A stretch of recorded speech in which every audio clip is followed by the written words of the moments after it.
Chers amis et bien-aimés de Parole et Lumière, merci d'être ici pour ce moment d'enseignement biblique. C'est une joie et un privilège de former une belle et forte communauté autour de la parole de Dieu. Aujourd'hui, nous allons plonger dans un passage d'une profondeur spirituelle immense, un texte qui révèle des vérités essentielles sur notre identité en tant que croyants, notre relation avec Dieu et la puissance de l'incarnation. Ce passage se trouve dans l'évangile de Jean, au chapitre 1, versets 12 à 14. Il est écrit: « Mais à tous ceux qui l'ont reçu, à ceux qui croient en son nom, lesquels sont nés, non du sang, ni de la volonté de la chair, ni de la volonté de l'homme, mais de Dieu. Et la parole a été faite chair, et elle a habité parmi nous pleine de grâce et de vérité. Et nous avons contemplé sa gloire, une gloire comme la gloire du Fils unique venu du Père. » Jean 1er chapitre 12 à 14. Ces quelques versets constituent un résumé riche en enseignements sur l'œuvre de Dieu et sur notre identité en Christ. Nous allons donc aborder trois thèmes essentiels que ce texte nous révèle: le don de devenir enfant de Dieu, la nouvelle naissance spirituelle et la réalité de l'incarnation de Jésus. D'abord, l'expression « à tous ceux qui l'ont reçu » est centrale. Jean nous dit ici que recevoir Jésus, c'est l'accueillir dans nos vies, dans nos cœurs et dans nos pensées. Recevoir Christ, c'est ouvrir notre être entier à sa présence. Ce n'est pas simplement une adhésion intellectuelle à un enseignement ou une appartenance culturelle. Il s'agit de l'acceptation de Jésus en tant que Seigneur et Sauveur personnel, en qui nous avons la vie éternelle et par qui nous entrons dans une relation profonde avec le Père céleste. Cette réception de Jésus est intimement liée à notre foi, Jean précise, à ceux qui croient en son nom.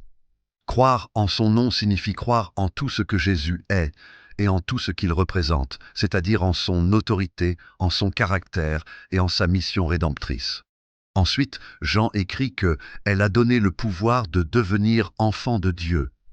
Ce pouvoir de devenir enfant de Dieu est un don, une grâce que nous ne pouvons pas mériter par nous-mêmes. Dans l'Épître aux Éphésiens, l'apôtre Paul écrit que « Par la grâce, vous êtes sauvés par le moyen de la foi. Et cela ne vient pas de vous, c'est le don de Dieu. » Éphésiens 2:8. Cette filiation divine est donc le fruit d'un acte gratuit de Dieu qui nous accepte comme ses enfants, en raison de notre foi en Jésus-Christ.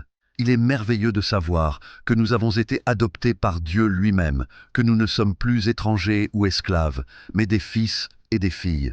Dans l'Épître aux Romains, Paul explique encore que « Vous n'avez point reçu un esprit de servitude pour être encore dans la crainte, mais vous avez reçu un esprit d'adoption, par lequel nous crions « Abba, Père » Romains 8:15.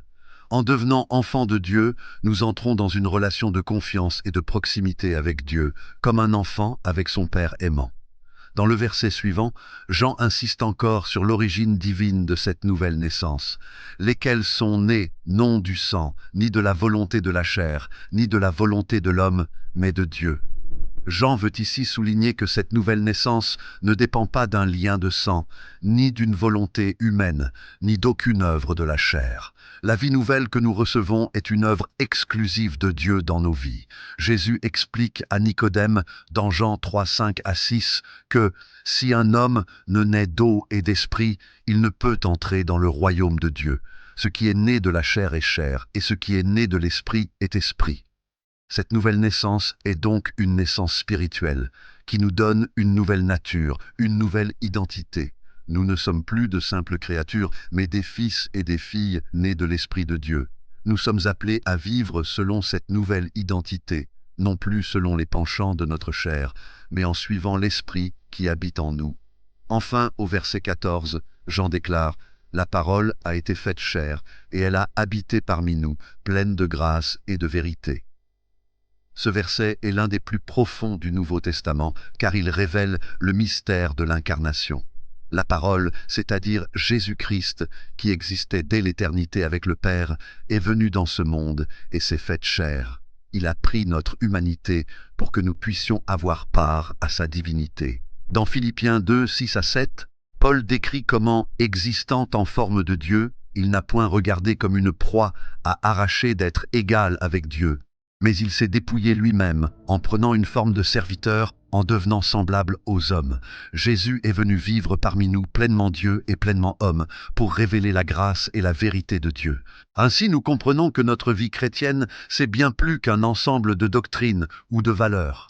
Elle est une vie en relation avec Dieu, une vie où nous sommes devenus enfants de Dieu par la foi en Jésus-Christ, nés de l'Esprit et adoptés dans la famille de Dieu. Cette relation est fondée sur la grâce de Dieu manifestée en Jésus-Christ, qui a pris notre nature pour que nous puissions participer à la sienne. En vivant en Christ et par l'Esprit, nous découvrons le vrai sens de notre identité, notre dignité et notre héritage en tant qu'enfants de Dieu. Continuons, chers amis, à méditer sur cette réalité merveilleuse de notre identité en Christ. L'apôtre Jean, en nous présentant Jésus comme la parole faite chair, nous rappelle que la venue de Christ dans le monde est la révélation ultime de Dieu. Ce n'est plus seulement par des prophéties, des lois ou des visions que Dieu s'adresse à l'humanité, mais par son propre Fils qui s'incarne parmi nous. Jésus est venu révéler le cœur du Père, sa volonté et sa nature divine de manière directe et palpable. Jean dit que Jésus est plein de grâce et de vérité. Ces deux termes sont particulièrement significatifs et soulignent le caractère unique du ministère de Christ. La grâce, c'est la bienveillance de Dieu, son amour inconditionnel qui se déploie envers l'humanité, un amour qui ne dépend ni de nos mérites ni de nos œuvres, mais qui découle de la nature même de Dieu. La grâce de Dieu en Jésus nous sauve, elle nous libère et nous transforme. La vérité, quant à elle, est la révélation pure et sans compromis de la réalité divine. En Jésus, il n'y a pas de mensonge, pas de manipulation. Il est la vérité absolue, la lumière qui éclaire les ténèbres. En combinant ces deux qualités, Jean nous montre que Jésus est venu pour nous apporter un salut qui est à la fois empreint de l'amour miséricordieux de Dieu et fondé sur la vérité divine. À travers cette grâce et cette vérité, Jésus vient non seulement pour nous réconcilier avec Dieu, mais pour nous transformer profondément.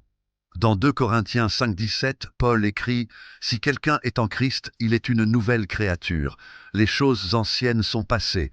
Voici, toutes choses sont devenues nouvelles. » Devenir enfant de Dieu signifie laisser les choses anciennes derrière nous, les peurs, les insécurités, les chaînes du péché, et revêtir une nouvelle identité, celle de fils et de fille du Dieu vivant.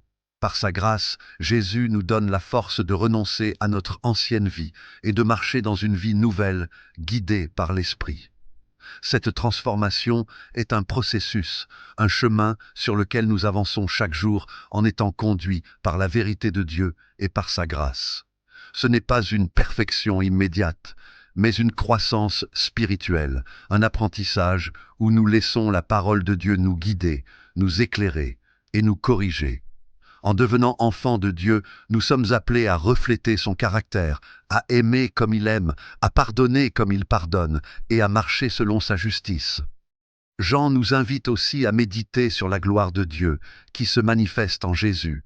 Cette gloire n'est pas seulement une lumière ou une beauté extérieure, mais la révélation de la présence même de Dieu dans le monde. Quand Jean dit que nous avons contemplé sa gloire, il évoque un acte d'adoration, de reconnaissance de la majesté divine qui se dévoile en Jésus. Cette gloire est celle du Fils unique venu du Père, une gloire qui n'est pas terrestre, mais céleste. Elle est l'expression de l'amour divin, de la puissance créatrice et de la sagesse infinie de Dieu.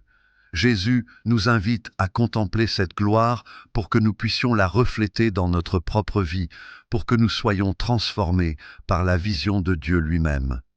Dans l'évangile de Matthieu, Jésus appelle ses disciples à être la lumière du monde. Matthieu 5, 14. Et cela est possible parce que, par son incarnation, Jésus est venu habiter en nous. Comme enfants de Dieu, nous portons en nous cette lumière et nous sommes appelés à la transmettre au monde. Notre identité en Christ n'est pas seulement une bénédiction pour nous-mêmes, mais elle est un témoignage pour les autres. En vivant dans la lumière de sa vérité et de sa grâce, nous témoignons de l'amour de Dieu et de son plan de salut pour l'humanité. Notre relation avec Dieu en tant que ses enfants s'exprime donc à travers la communion, la transformation et le témoignage. En effet, dans Romains 8, 29, Paul nous enseigne que Dieu nous a prédestinés à être conformes à l'image de son Fils. Cela signifie que notre marche chrétienne vise à ressembler toujours plus à Jésus, à adopter son caractère et sa manière d'aimer, de servir et de vivre en vérité.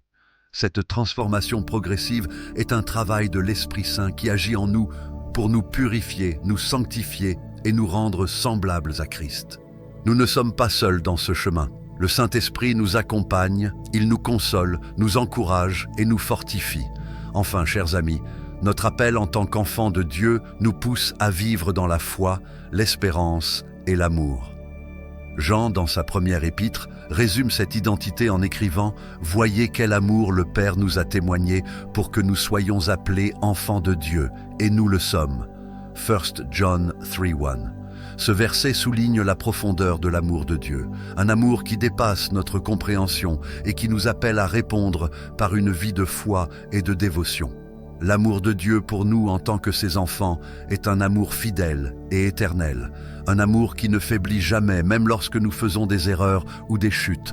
En tant qu'enfants de Dieu, nous avons cette assurance que rien ne peut nous séparer de son amour, comme le dit Paul dans Romains 8, 38 à 39.